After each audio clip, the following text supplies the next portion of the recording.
सावधान इंडिया 100 दिन 100 fight backs में मैं सुशांत सिंह आपका स्वागत करता हूं। अपराध करने वाले से ज्यादा बड़ा गुनहगार वो होता है जो अपराध सहता है। ये बात सब जानते हैं, लेकिन ऐसे कितने लोग हैं जिन्हें जुर्म बर्दाश्त करना किसी भी सूरत में कबूल नहीं। सावधान इंडिया में हम आपको लगातार समाज के हर वर्ग में फैले अपराध से रूबरू करा रहे हैं। जाहिर है राजनीति भी इससे अछूती नहीं है।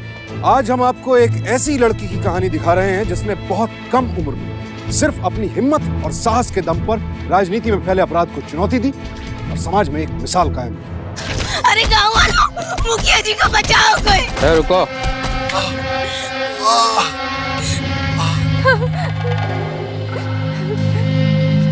क्यों सदानंद, इतना मार तो ससुर पत्थर को पड़े ना तो वो भी चकनाचूर हो जाती है। महाराज, बहुत कर लिए मुखियागिरी गांव में, अब जरा हमको भी मौका दीजिए।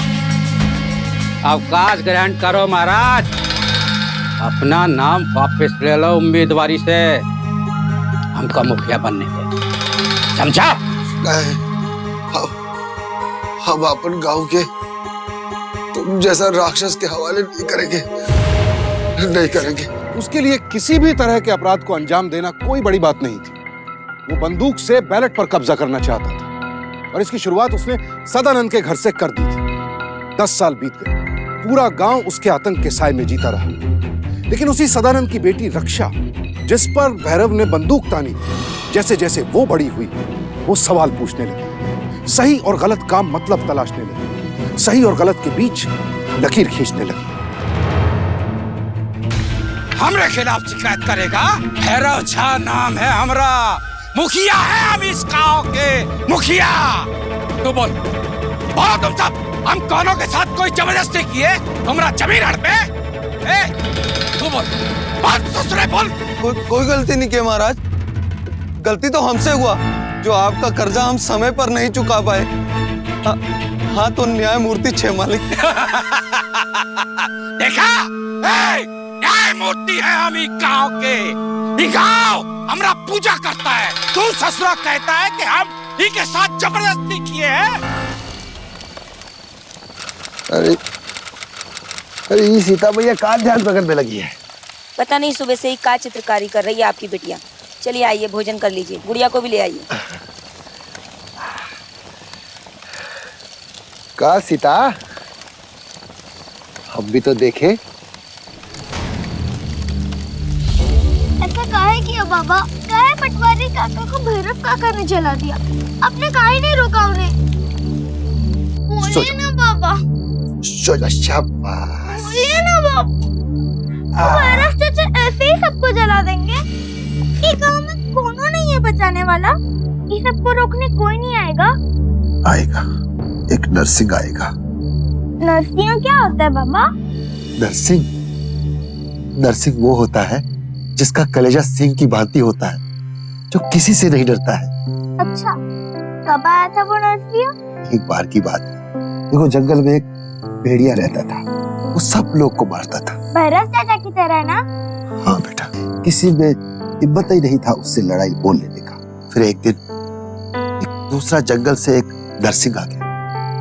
उसकी दहाड़ से वो भेड़िया डर गया और भागने लगा, लेकिन उस नरसिंह ने उस भेड़िया को नहीं छोड़ा, उसका पेट चीर कर फाड़ डाला। हमारे गांव में नरसिंह कब आएगा? आएगा, बहुत जल्द हमारे गांव में नरसिंह प्रकट होगा। प्रणाम टीचर जी। क्या कर रही हो रक्षा? देखो, ये क्या है रक्षा?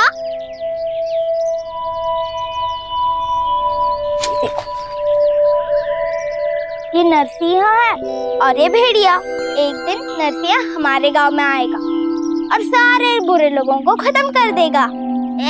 चल हर्षवती, हमारी जगह है। वहाँ पीछे जाके बैठ जाओ ना, कितनी जगह है। हम पहले आए हैं। पहले आए पीछे, हम बढ़कर लगे, हम आगे बैठेंगे। चलो जाओ पीछे। दीदी, पीछे से नहीं दिखता है। तो मैं क्या करूँ? तुम कौन सी पढ़ लिख के कैरेक्टर बनने वाली? चलो जाओ पीछे। काहे मार रही हो सरबती को? छोड़ो और तुम पीछे चली जाओ। ओ, हमारी जात वालियों को तुम इसका जो तुम कर रही हो वो बहुत गलत है। स्कूल में सब बराबर है और छोटे कद के बच्चे आगे बैठेंगे, ऐसा ही स्कूल का नियम है। तुम हमें नियम सिखाओगी? चलो जाओ पीछे। अरे हो क्या रहा है तुम लोग का? चलो माफी मांगो मुखिया जी की लड़की से, नहीं तो मैं मुर्गा बना दूंगी तुम दोनों को। हम क्या माफी मांगे? हमने कोई गलती की ही नहीं है। पहले इसने सरबती को मारा था। नहीं मिस, पहले इसने मुझे मारा था। मैंने कहा ना तुम इससे माफी मांगो। हम माफी नहीं मांगेंगे, हमने कोई गलती की ही नहीं, तो हम सजा भी नहीं पाएंगे। बहुत जुबान चलाती हो तुम दोनों को मैं धूप में 4 घंटे खड़ा करोगी ना तो पता चलेगा। चलो। बाबा, जब हमने सरबती को बताया कि नरसिया आने वाला है, तब उसने मेरी बात मानी ही नहीं और वो हंसने लगी और उसने कहा कि ऐसा थोड़ी ना होता है, हमको ना बुद्धू है का? अरे ना, मेरी बिटिया बुद्धू थोड़ी हो सकती है।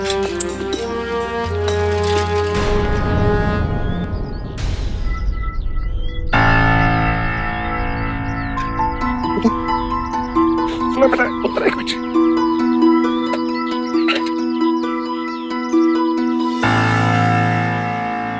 ठीक है ऋषि, सब क्या हो रहा है? कौन है आप? अरे हम इस जमीन के मालिक हैं। उनसे बात कीजिए।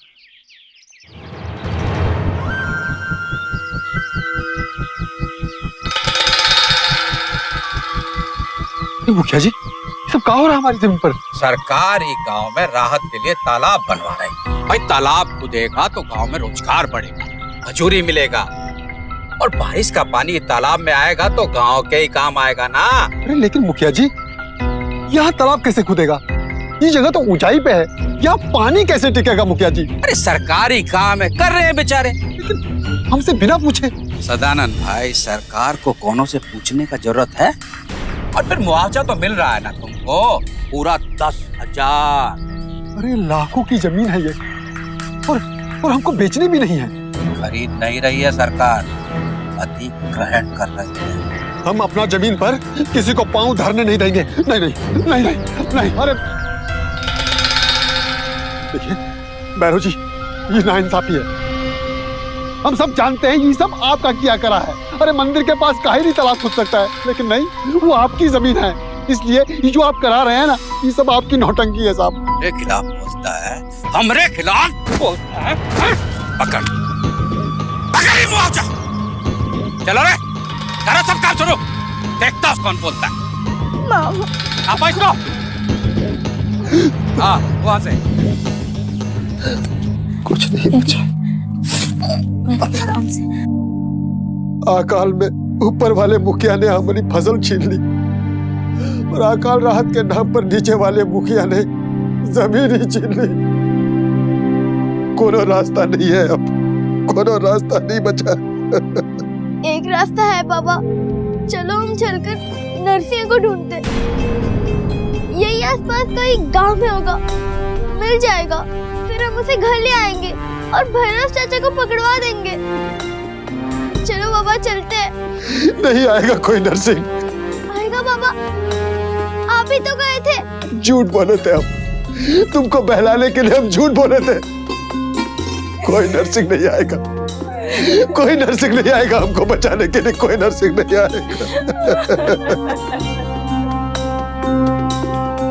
नैतिक अनैतिक और उचित अनुचित के बीच का फर्क समझाने के लिए पौराणिक कहानियों और पात्रों का सहारा लेना समझ में आता है। लेकिन यह कहाँ की समझदारी है कि आप बच्चों को यह झूठा दिलासा दें कि हम तो हाथ पर हाथ धरे बैठे रहेंगे, अचानक बाहर से कोई अवतार आएगा और हमारी सारी परेशानियां, सारे दुख यूं दूर हो जाएंगे। ना आकाश से कोई आएगा, ना ही पाताल से। जो नरसिंह हमारे हृदय को चीर कर बाहर निकलेगा, वही हमारे दुखों का हरण करेगा। आज अपने पिता को यूं बिलखते देखकर रक्षा को यह बात समझ में आ गई थी। उधर गांव की हालत बद से बदतर होती जा रही थी और भैरव झा का आतंक लगातार बढ़ रहा था। अरे काकी देखो, नया ट्रैक्टर लेकर आए। अरे काकी हटो हटो। ट्रैक्टर आ गया भाई, ट्रैक्टर आ गया। हमारे गांव में ट्रैक्टर आ गया भाई। अरे भाई देखो, ट्रैक्टर आया है हमारे गांव में, जल्दी आओ। अरे वाह वाह बिटिया, तुम नया ट्रैक्टर ले ही आई। और नहीं तो कहा था ना हमने कि हम नया ट्रैक्टर लेकर आएंगे, तो लेकर आ गए। चलो हटो हटो हटो हटो। अरे माई, पूजा की थाली लेकर आओ।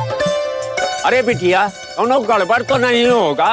अरे नहीं काका, कोई गड़बड़ नहीं होगी। और किसने कहा आप सबसे कि नया ट्रैक्टर लेने से गड़बड़ होता है? ऐसा कोनो बात नहीं है, ये सब फालतू की बातें। जल्दी लाओ।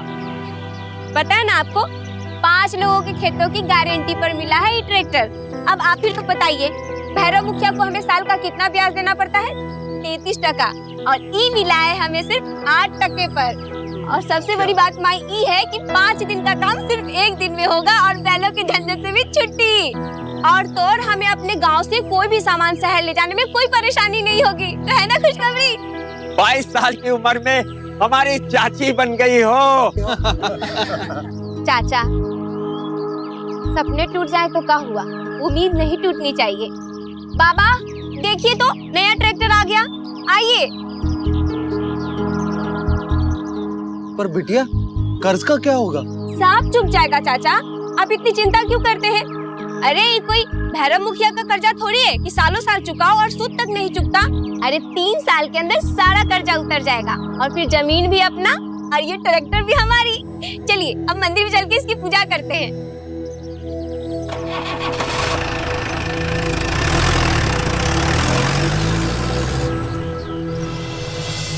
सुना है गांव में तरक्की की हवा चलने लगी है मालिक।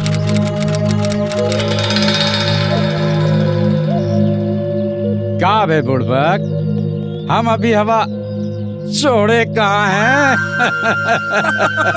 सुना है मालिक, पुराने मुखिया की लड़की ने नया ट्रैक्टर खरीदा है।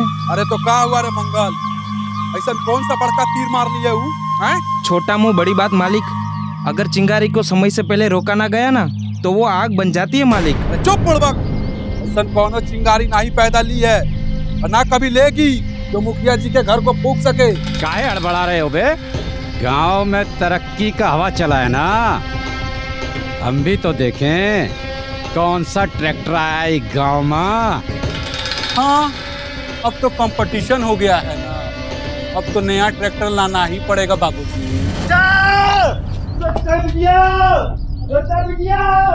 रक्षा बिटिया बाहर निकलो। क्या हुआ काका? बिटिया गजब हो गया, रात में ट्रैक्टर बाहर खड़ा था अब गायब हो गया। अरे ऐसा कैसे हो सकता है काका?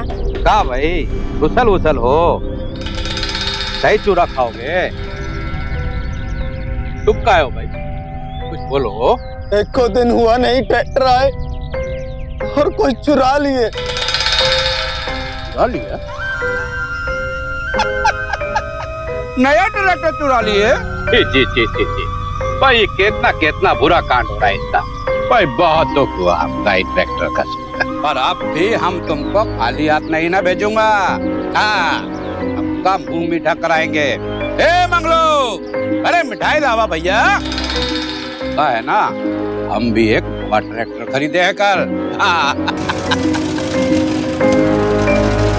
आ गया बाबूजी, आ गया।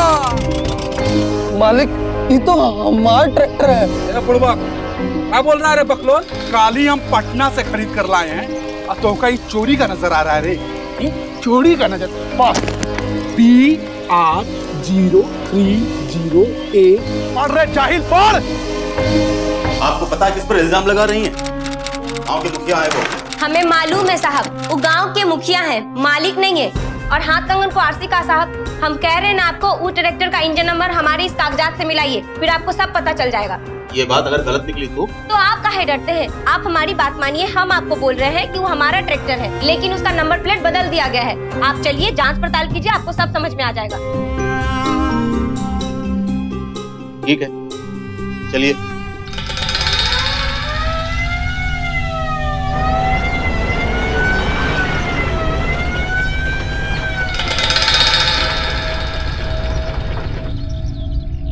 नमस्कार मुखिया जी।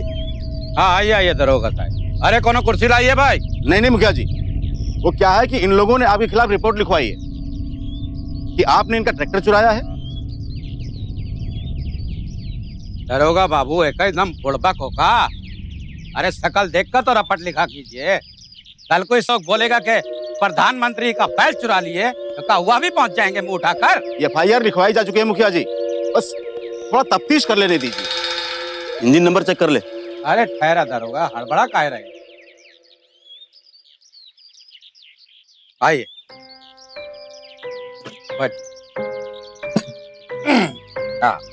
वो क्या है मुखिया जी, अगर इंजन नंबर इनके कागजातों से ना मिले तो दूध का दूध पानी का पानी हो जाएगा। नंबर वही है जो पेपरों में लिखा है। मतलब आप मानते हैं कि ट्रैक्टर इनका है? अरे इनका कहाँ भाई, सेल डीड है हमारे पास। हम ये ट्रैक्टर सेकंड हैंड खरीदे हैं। आज पेपर देने का बात था, हमें क्या पता था कि ससुराल लोग हम पर ही उलटवार कर देंगे। ये ऐसे काहे बात कर रहे हैं? ये झूठ बोल रहे हैं साहब। हम काहे बेचेंगे अपना नया ट्रैक्टर? तो क्या हम झूठ बोल रहे हैं? ए बिटवा, जरा सेल लेटर तो लाइए। जी बाबू। इन लोगों को हम चोर नजर आ रहे हैं ना? ये रहा ट्रैक्टर का पेपर और ये रहा सेल पेपर। आप भी पढ़िए और इस अनपढ़ जाहिल को भी पढ़ाइए। पढ़ तू भी। पेपर तो सही है, इस पर तुम्हारा नाम लिखा हुआ है और नीचे अंगूठा है। लेकिन साहब, हम अंगूठे का निशान काहे लगाएंगे? हम पढ़े लिखे हैं, ये हमारे अंगूठे का निशान नहीं है। अंगूठा का निशान इसी का है इंस्पेक्टर, चाहे तो चेक कर लीजिए। और हाँ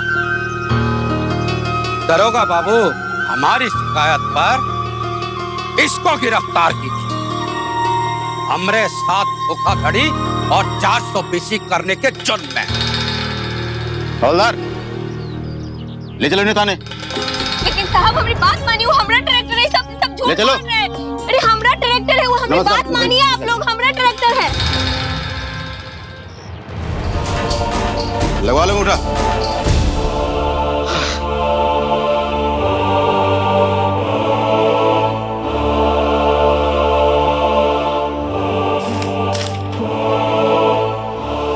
अपनी बेटी को माफ कर दीजिए भैया जी, अपनी बेटी को माफ कर दीजिए, मुझे छुड़ा दीजिए बाबा जी।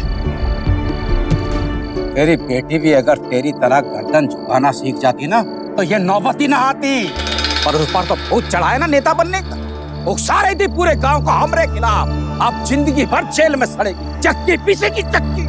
आप अपनी बेटी को छुड़वा दीजिए, हम उसे कहीं दूर भेज देंगे। हमका बुड़बक समझेगा? हम अपना घर गिरवी रखकर बैंक का कर्जा उतारने का इंतजाम कर दिए हैं। आप ये ट्रैक्टर रख लीजिए, बस अपनी बेटी को छुड़वा दीजिए। ठीक है, लेकिन समझा देना होगा कि बेटी बनकर रहे। हमरा बाप बनने का कोशिश किया ना तो ये बार हम बख्शेंगे नहीं। चल बाहर निकाल जल्दी, इतना भी नहीं मार दे चल ना सके। ए, चल माफी मांग मुखिया जी से, तेरे खिलाफ रिपोर्ट वापस ले लिया है और तू इसी पर इल्जाम लगा रही थी। कह ली हो हमारे बाबा से हमारी रिहाई के बदले। इतना मार पिटाई के बाद भी तोरा अकड़ नहीं गई है, पर तू है बहुत समझदार। तुमरा एक जान के पीछे दूसरा 3-3 बार हमारे साथ सौदा किया, और हम तुमरा एक जान के पीछे उसका मुखिया ही छीन ली। दूसर बार तोरा जमीन और ये बात तुमरा ट्रैक्टर। लेके जाएगा। आज हमारे बाबा हमारी नजर में जितना उठे हैं ना, तुम उतना ही गिर गए हो। और ये मत सोचना कि इतना सब कुछ होने के बाद हम तुम्हारा विरोध छोड़ देंगे। बहुत बढ़िया, बहुत बढ़िया। ये आग एक रोज तोहरे बाप के दिल में भी थी, आज से जमाना पहले। मरता हूँ फिर भी दबाए दिए ससुर को। तू तो लड़की जात है, कब तक टिकेगी हमारे सामने? एक लड़की आग तुमरे घर के चूल्हा में होनी चाहिए, तुमरे अंदर नहीं, समझी? वरना जल जाएगी। आग जलती नहीं, जलाती है। और अपना हाथ संभाल कर रखना। अरे ले जाओ रे इसको, नहीं तो एक और क्राइम हो जाएगा। ले जा।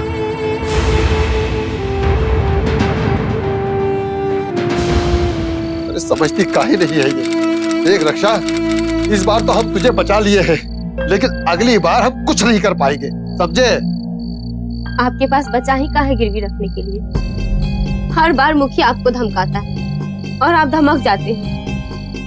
आप भी काहे भूल जाते हैं बाबा कि वो हमारे गांव का मुखिया है, मालिक नहीं है, भगवान नहीं है जो हम उसके आगे सर आंख झुकाते रहेंगे। सरकार ने उसे हमारे लिए रखा है बाबा, हमसे ऊपर नहीं रखा है जो हम उसका जुल्म सहते रहेंगे। अब हम उसका जुल्म कभी नहीं सहेंगे बाबा, कभी नहीं सहेंगे। क्या हुआ, ऐसे क्या देख रहे हैं? याद है बाबा, आपने हमें बचपन में एक कहानी सुनाई थी कि नरसिंगा आएगा और हम उम्मीद लगा बैठे कि नरसिंगा आएगा। फिर अचानक से आपने हमें एक दिन कहा कि नरसिंगा नहीं आएगा, मगर आज हम कहते हैं कि आपकी दोनों बातें सच्ची थी। नरसिंगा आएगा बाबा, जरूर आएगा हमें बचाने के लिए, लेकिन कहीं बाहर से नहीं। हमें खुद को बचाने के लिए भैरव का चोला उतारकर शेर बनना होगा बाबा, शेर बनना होगा। तभी जाकर वो भैरव जैसे भेड़िया का हम सामना कर सकेंगे। नहीं तो पूरी जिंदगी हम ऐसे ही जीते रहेंगे। आखिर कब तक भैरव झा गांव वालों पर जुल्म ढाता? जुल्म करने और सहने की भी एक सीमा होती है, और भैरव झा वो सीमा लांघ चुका था। इस बात का एहसास सब गांव वालों को था, लेकिन उसके खिलाफ खड़े होने की हिम्मत किसी में नहीं थी। लेकिन रक्षा औरों जैसी नहीं थी। उसने ठान लिया था कि वो भैरव झा जैसे राक्षस को करारा जवाब देकर रहेगी। ग्राम चुनाव की घोषणा की जा चुकी है। भैरव भैया 20 साल से वोट जीत रहे हैं। इस बार भी भैरव भैया को विजय बनाना हमारा काम है, तो भैरव भैया को ही वोट दें। कान खोलकर सुन लीजिए सब, इस बार भैरव भैया को ही वोट मिलना चाहिए। निवेदन कर रहे हैं भैरव झा। भैया चुनाव संहिता है, निवेदन करने वालों के हाथ में बंदूक नहीं देखेगा। इसका सीधा साधा सा मतलब है कि चुनाव में कोई और खड़ा नहीं होगा, और जब कोई चुनाव में खड़ा ही नहीं होगा तो भैरव झा तो निर्विरोध चुने जाएंगे भैया।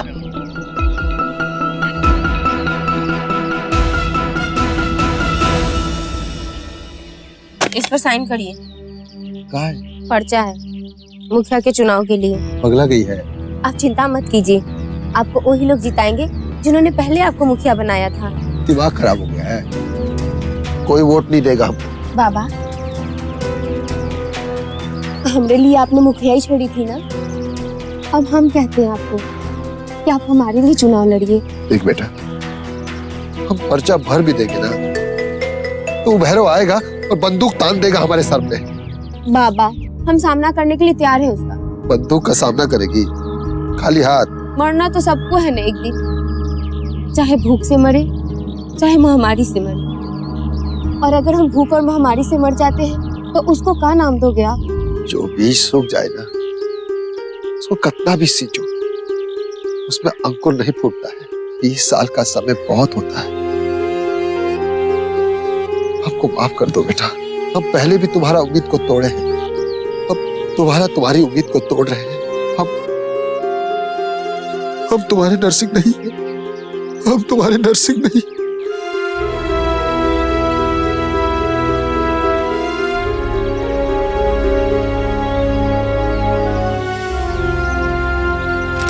अरे बाजार गई थी का? बाबा कब से ढूंढ रहे हैं तुम्हें। अरे रक्षा, सवेरे सवेरे कहाँ से आ रही है? पर्चा भरने गई थी बाबा। बस 5 लोगों का समर्थन चाहिए ताकि हम चुनाव में खड़ा हो सके। आप समर्थन देंगे ना बाबा? की करी छे? पगला गई है। अरे सुनिए, ये पगला गई है।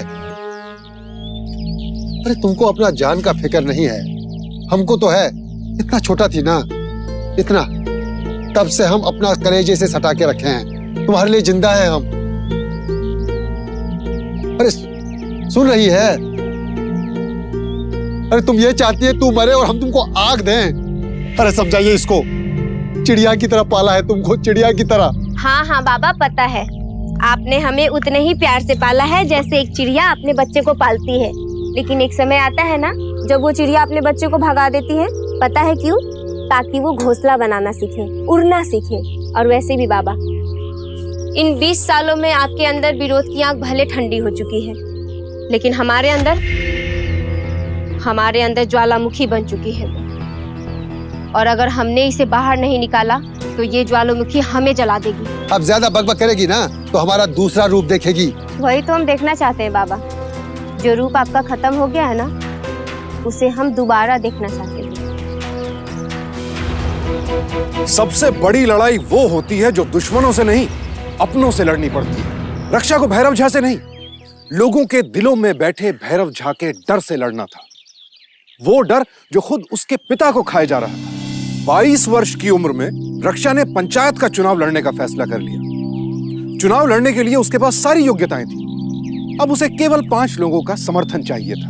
लेकिन जिस लड़की का पिता ही खुद उसका विरोध कर रहा हो, और जो गांव बरसों से भैरव झा की दहशत में जी रहा हो, वहां से 5 लोगों का समर्थन जुटा पाना रक्षा के लिए सबसे बड़ी लड़ाई बन गई। राम राम काका। अरे राम राम बिटिया, कहो कैसे आना हुआ? काका हमको आपसे एक मदद चाहिए। अरे कहो। काका हम चुनाव में भैरव झा के खिलाफ खड़ा हो रहे हैं, हमें आपका समर्थन चाहिए। आप बस इस पे अंगूठा लगा दीजिए। अरे हम तुमको अंगूठा का निशान दे दें और अपनी जिंदगी से नामो निशान मिटवा दें। अरे बिटिया तुम जाओ यहाँ से। अरे कोई तुमको हमारे साथ देख लेगा ना तो हमरा तो लेना का देना पड़ जाएगा। तुम जाओ बिटिया, यहाँ से जाओ। राम राम काका। राम राम बिटिया। काका हम चुनाव लड़ रहे हैं भैरव के खिलाफ, आप सबका समर्थन चाहिए, इस पे अंगूठा लगा दीजिए। भैरव झा के खिलाफ इलेक्शन लड़ेंगे? ये तो वही बात हुई कि चला मुरारी हीरो बनने। जाओ जाओ बिटिया, हमको बहुत काम है, जाओ। चल भाई चल चल। ये लो रानी पे एकटा।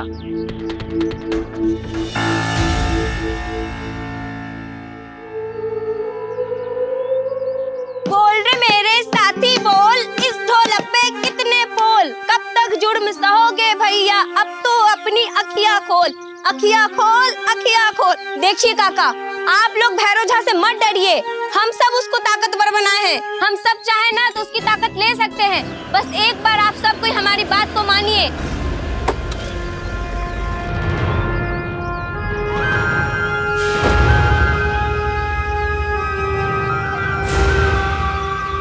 अच्छा नौटंकी कर लेती है। हमारा पोता के जन्मदिन पर आना खूब रंग जमेगा। चलो यहाँ तो सब नौटंकी चल रहा है।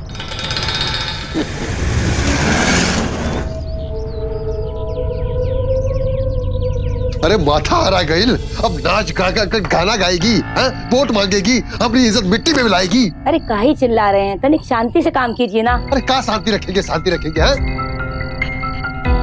भैरव झा को जानती नहीं है ये, बाजार में काट डालेगा। गलती हमारी है, हमारे लाड प्यार ने इसे इतना जिद्दी बना दिया। अब इसे पटना भेज देंगे भाई के पास, कम से कम डर तो खत्म होगा।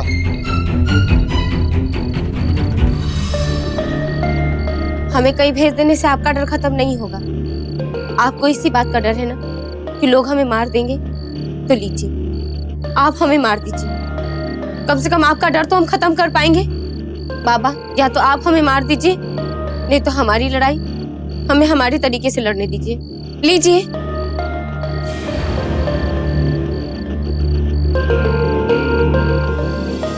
बोल मोरे साथी बोल, इस पोस्टर में कितने पोल, बोल रे मोरे साथी बोल, इस पोस्टर का कितना पोल।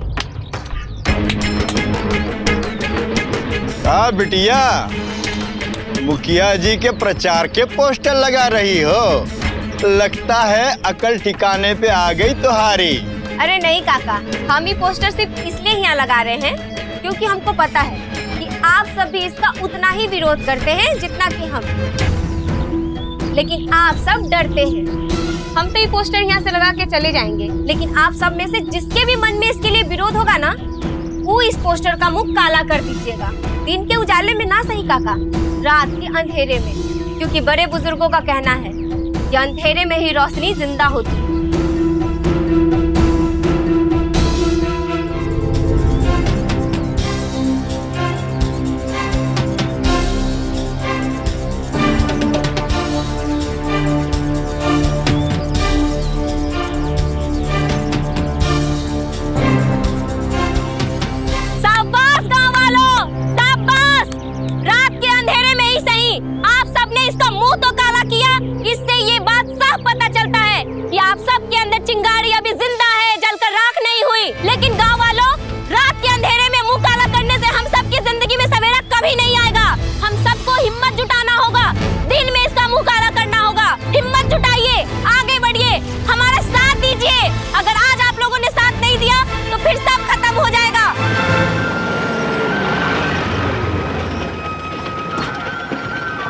ही मेरे बाप के मुंह में कनिखा लगाई रे, बाप के मुंह में कालिक लगाएगी रे।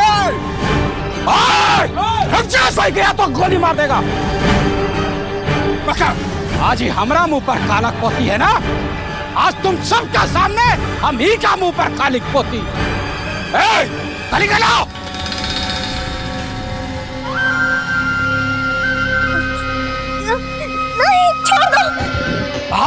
का खुजली थनाई का, मिर्गी का दौरा पड़ा है और मिर्गी का एक ही इलाज है, जूता।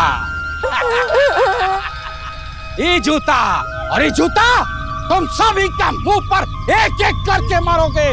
उठाओ ये जूता, मारो इसका मुंह पर।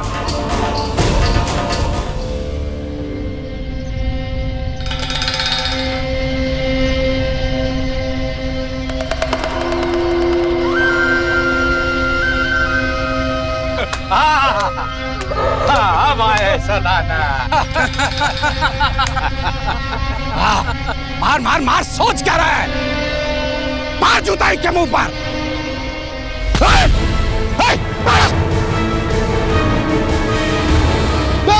कोई नहीं आएगा, सबको काट देंगे हम। आज तक अपनी बेटी की जान के लिए हम सहते रहे, लेकिन आज तुम हमारा बेटी को मारे, इसके मुंह पे कालिक पोत कर तुम हमको आईना दिखाए। सही कहती थी ये, जो दबेगा उसको दबाओगे। तुम जैसे भेड़ियों के लिए हम सबको नर्सिंग बनना पड़ेगा। मामा, मामा।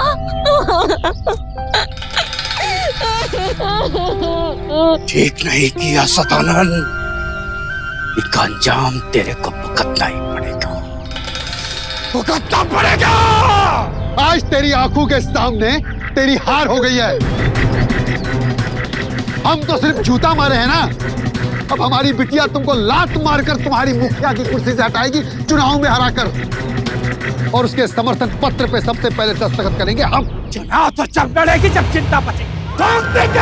मुखिया, अब हम तुम्हारा अन्याय बर्दाश्त नहीं करेंगे। बेहतर यही होगा कि तुम यहाँ से चुपचाप चले जाओ। चले जाओ यहाँ से, चले जाओ यहाँ से, चले जाओ यहाँ से, निकल जाओ। रक्षा बिटिया, हम तुम्हारे साथ हैं। रक्षा बिटिया जिंदाबाद, रक्षा बिटिया जिंदाबाद, रक्षा बिटिया जिंदाबाद। बरसों से आतंक के साए में सिसक रहे गांव वालों में अचानक विरोध की ताकत कहां से आ गई? डर और दहशत में दिन रात बसर करने वाले लोगों ने आखिर हिम्मत को कैसे अपना हथियार बना लिया? जाहिर है, यह सब कुछ सिर्फ रक्षा के हौसले का नतीजा था, उसके संघर्ष के जज्बे का परिणाम था, जिसने गांव वालों और उसके पिता के दिल से डर को भगा दिया। रक्षा का नामांकन पत्र दाखिल हुआ। यह भैरव झा के लिए बहुत बड़ी चुनौती भी थी और चोट भी। 20 सालों में पहली बार किसी ने उसके वर्चस्व को ललकारा था। अच्छा चाचा, बहुत रात हो गया, कल फिर मिलते हैं। और ऐसे भी आचार संहिता लागू हो गया है, प्रचार तो बंद, लेकिन कल सुबह जरूर आइएगा वोट के लिए। हाँ, राम राम काका। हाँ, राम राम।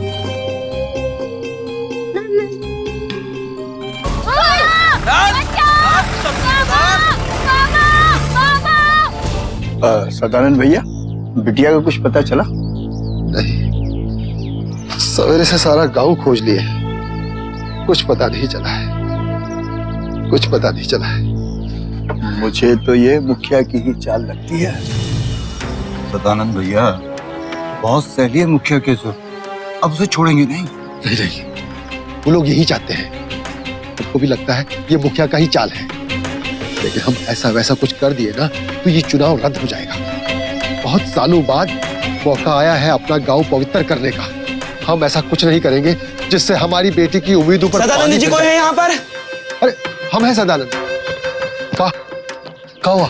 चाचा, पुलिस स्टेशन में खबर आई है कि रक्षा जी 3 गांव दूर नदी में मिली है। का? सदानंद भैया, तो हम लोग यहाँ क्या कर रहे हैं? चलिए चलकर बिटिया को देखते हैं। नहीं, ये हमारी परीक्षा की घड़ी है।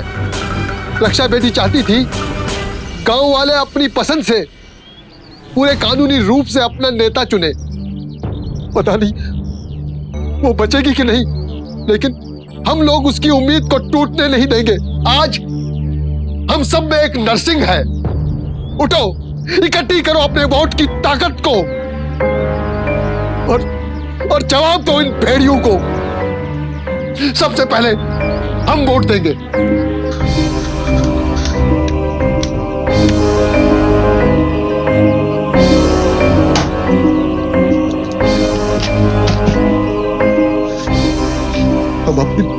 को संभालने जा रहे हैं, तुम लोग ये गांव को संभाल लो।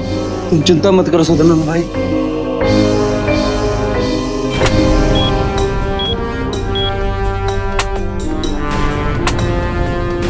ताकत की भूख में भैरव झा जैसे लोग इस कदर खुदगर्ज हो जाते हैं कि वो किसी का कत्ल करने या करवाने से भी नहीं चूकते। अजीब हालात है। कोई बुराई का विरोध करता है तो उसके दुश्मन उसे रास्ते से हटाने की हर मुमकिन कोशिश में लग जाते हैं। कोई आगे बढ़ता है तो पांव खींचने की मुहिम शुरू हो जाती है। कोई कुछ अच्छा करता है तो उसे बुरा साबित करने की कवायद शुरू हो जाती है। लेकिन इतने दुख दर्द के बावजूद रक्षा ने अपने अधिकारों की लड़ाई नहीं छोड़ी और यही वजह थी कि आज पूरा का पूरा गांव उसके साथ खड़ा हो गया। रक्षा बिटिया जिंदाबाद, रक्षा बिटिया जिंदाबाद, जिंदाबाद। प्रणाम बिटिया। नहीं बाबा, आप प्रणाम मत कीजिए, हमें आशीर्वाद दीजिए। जुग जुग जियो बेटा।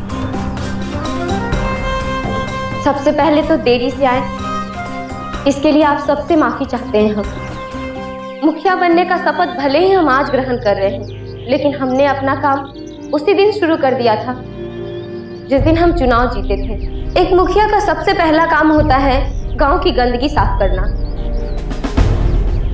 और वही काम में हम लगे हुए थे, इसलिए देरी हो गया। लेकिन आज वो गंदगी को हम हमेशा हमेशा के लिए साफ कर देंगे। दरोगा जी, ये फाइल चेक कीजिए। इस फाइल में ग्राम सभा के साय में हो रहे सारे गड़बड़ी के कागजात और सबूत हैं।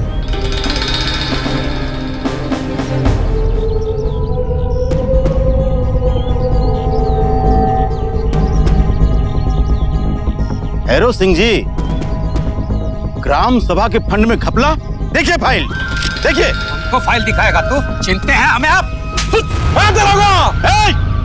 आवाज नीची। ले जाओ इसको, पकड़ इसको। सब लोग चल जाता है। चल चल चल, इसको भी चल चल। रक्षा बिटिया जिंदाबाद, छोटी मुखिया जिंदाबाद, हमको छोटी मुखिया जिंदाबाद, छोटी मुखिया जिंदाबाद, छोटे नरसिंह की, छोटे नरसिंह की, छोटे नरसिंह की। रक्षा एक 22 साल की आम लड़की थी। 22 साल की उम्र में एक आम लड़की क्या करती है? कॉलेज जाती है, अपने दोस्तों के साथ वक्त गुजारती है, अपने करियर को आकार देने की कोशिश करती है। लेकिन रक्षा ने 22 साल की उम्र में अपने गांव को एक शैतान से आजाद कराया। 22 साल की उम्र में रक्षा ने पूरे समाज का मुकाबला किया, मौत का मुकाबला किया, अपने पूरे गांव को जुल्म और जुर्म से लड़ना सिखाया। बड़ी बात है, लेकिन उससे भी बड़ी बात यह है कि हम सबके भीतर एक रक्षा मौजूद है। हम सबके पास वो ताकत है जो रक्षा के पास है। असली हीरो वो है जो सिर्फ सही और गलत के बीच अंतर ना करे, बल्कि गलत के खिलाफ सही का साथ भी दे।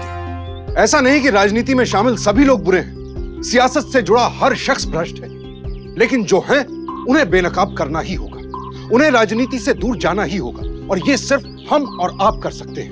अपने वोट की ताकत को समझिए।